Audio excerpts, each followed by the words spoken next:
સૌરાષ્ટ્રના સૌથી મોટા રાજકોટના ધરોહર લોકમેળાની તૈયારી શરૂ કરી દેવામાં આવી છે. જો કે આ મેળાની જાહેરાત બાદ હરાજી સમયથી જ ચાલી આવતા વિવાદ વચ્ચે સોઇલ ટેસ્ટનો રિપોર્ટ આવે તે પહેલાં જ રાઇડો ઊભી કરી દેવામાં આવી છે.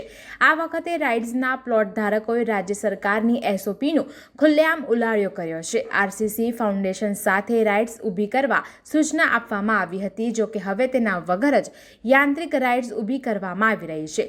ઉલ્લેખનીય છે કે હવે આ જમીન પથરાળ હોવાથી ફાઉન્ડેશનની જરૂર નથી તેવું કહેવામાં આવી રહ્યું છે. પરંતુ સવાલ એ છે કે રાજકોટની જમીન પથરાળ છે, આ વાત સૌ કોઈ જાણે છે. આમ છતાં જ્યારે હરાજી કરવામાં આવતી હતી ત્યારે તંત્ર ફાઉન્ડેશનની હઠ પકડીને શા માટે બેસતું હતું? હવે જ્યારે ખાનગી મેળાના સંચાલકોએ યાંત્રિક રાઇડ્સના પ્લોટ ખરીદ કર્યા છે ત્યારે નિયમોમાં બાંધછોડ માટે કોના દબાણથી કરાયું તે સૌથી મોટો સવાલ છે.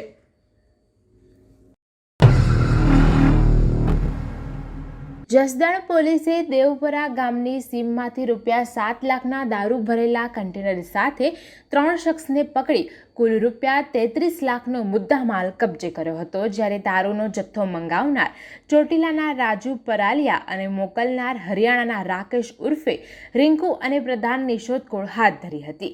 હરિયાણાથી દારૂના ધંધાર્થીએ મોકલેલો દારૂનો જથ્થો ભરેલું કન્ટેનર ગુજરાતમાં ગોધરામાંથી પ્રવેશી વડોદરા, વાસદ, બોરસદ, તારાપુર, બગોદરા, ચોટીલાથી જસદણ સુધી પહોંચી ગયું હતું. ગુજરાત વિધાનસભા ચોમાસા સત્રનું આજથી 3 દિવસ ટૂંકું સત્ર શરૂ થયું છે. ત્યારે પહેલા જ દિવસે વિધાનસભાના પગથિયા પાસે કોંગ્રેસના ધારાસભ્યોએ દેખાવ કર્યો હતો.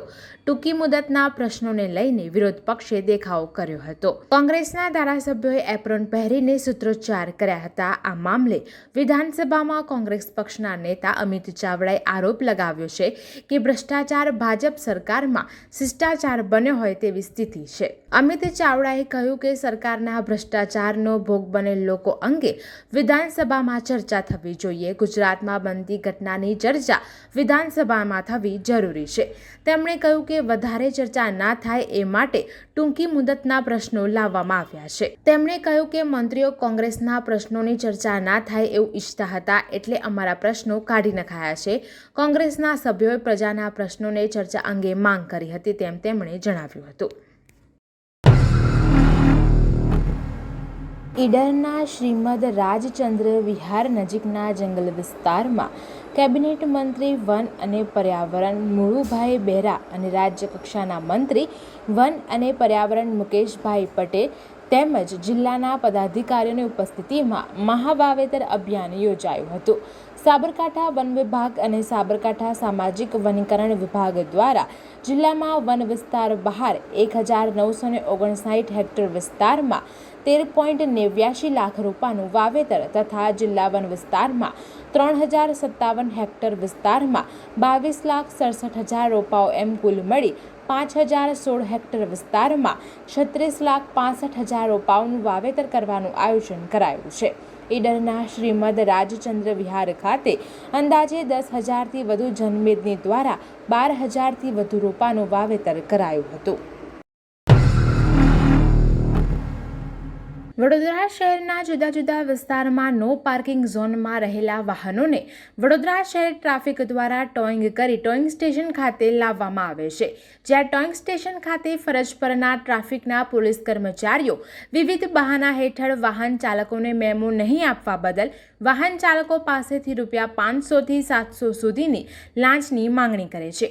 એસીબીએ ચોક્કસ બાતમીના આધારે ડિકોયનો સાથ સહકાર મેળવી ડિકોય છટકાનું આયોજન કર્યું હતું. ડિકોય લાંચના છટકા દરમિયાન આરોપી ડિકોયરનું વાહન નો પાર્કિંગમાં મૂકેલ હોવાથી પૂર્વ ઝોનના મોતીબાગ ટોઈંગ સ્ટેશન ખાતે લાવ્યા હતા. જ્યાં વાહન ચાલકને મેમો નહીં આપવા બદલ ₹400ની માંગણી કરી હતી અને વડોદરા ટ્રાફિક શાખામાં ફરજ બજાવતા આરોપી અનાર્મ લોકરક્ષક વર્ગ 3 અશોક કનુજી મકવાણાએ ₹400ની લાંચ સ્વીકારી હતી અને લાંચ લેતા એસીબીના છટકામાં રંગે હાથ ઝડપાઈ ગયો હતો. નિઝામપુરા વિસ્તારમાં રહેતા 75 વર્ષીય અનિલ ગોસ્વામી નિઝામપુરા 4 રસ્તા પાસે સ્ટેશનરીની દુકાન ચલાવે છે. ત્યારે 6 વર્ષીય બાળકી તેની માતા સાથે રક્ષાબંધન કરવા માટે નિઝામપુરા રહેતા તેના મામાના ઘરે રહેવા આવી હતી. શનિવારે બાળકી બપોરે 3 વાગ્યાની આસપાસ અનિલની સ્ટેશનરીની દુકાને રબર લેવા માટે ગઈ હતી. આ દરમિયાન અનિલે બાળકીને પકડીને અડપલા કર્યા હતા, જેથી બાળકી ખૂબ ગભરાઈ ગઈ હતી અને તેને બાજુની દુકાને જઈ પરિચિતને આ મામલે જાણ કરી હતી. મંગળવારે દુકાન ફરી ખુલતા બાળકીના પરિજનો અનિલ સાથે વાત કરવા ગયા હતા, જ્યાં બોલચાલી થતા બાળકીના પરિજનોએ અનિલને માર મારી ફતેગંજ પોલીસને સોંપ્યો હતો. અલકાપુરી બ્રિજ પર બાઇક અને કાર વચ્ચે અકસ્માત સર્જાયો હતો. ઇનોવા કાર અને સ્પોર્ટ બાઇક વચ્ચે અકસ્માત સર્જાયો હતો, જેમાં ઘટના સ્થળે બાઇક સવાર યુવકનું નીચે પટકાતા મોત થયું હતું. અકસ્માત બાદ તાત્કાલિક પોલીસ દોડી આવી હતી. ત્યારબાદ મૃતદેહનો કબજો લઈને તેને પીએમ માટે હોસ્પિટલ ખસેડ્યો હતો. સ્થાનિકોએ કહ્યું કે બંને વાહનો સ્પીડમાં હતા. અકસ્માત સર્જાયો ત્યારે ધડાકા જેવો અવાજ પણ આવ્યો હતો. તાત્કાલિક નીચે પટકાયેલા યુવક પાસે પહોંચ્યા તો યુવક મોતને ભેટી ચૂક્યો હતો. ત્યારબાદ પોલીસને જાણ કરવામાં આવી હતી, જેથી ઘટના સ્થળે પહોંચેલા પોલીસ કાફલાએ બંને વાહનોને સાઈડ કરાવ્યા હતા. મૃતદેહને પોસ્ટમોર્ટમ માટે મોકલી આપવામાં આવ્યો હતો. સુરતમાં ભારે વરસાદ વખતે ગટરિયા પૂરની સમસ્યા સર્જાતી હોય છે. જો કે વરાછાના અટલજીનગર વિસ્તારમાં વગર વરસાદે પણ ગટર ઉભરાતી હોવાથી સ્થાનિકોને ભારે હાલાકીનો સામનો કરવો પડે છે. ગટરિયા પાણીને કારણે સોસાયટીમાં રોગચાળો ફાટી નીકળ્યો હોવાનું લોકો કહી રહ્યા છે. ભૂમિકાબેન રાવળે કહ્યું હતું કે એકે રોડ ઉપર આવેલા અટલજીનગરમાં છેલ્લા ઘણા સમયથી ગટરના પાણી બહાર આવી રહ્યા છે, જેને કારણે માથું ફાટી જાય તેવી તીવ્ર વાસ આવે છે. રોગચાળો પણ ફેલાય છે. સોસાયટીમાં પાણીજન્ય અને મચ્છરજન્ય રોગનો ફેલાવ વધ્યો છે. અમે સ્થાનિક ધારાસભ્ય, કોર્પોરેટર સહિતને અનેક વખત રજૂઆત કરી છે, છતાં પણ કોઈ નિરાકરણ આવતું નથી.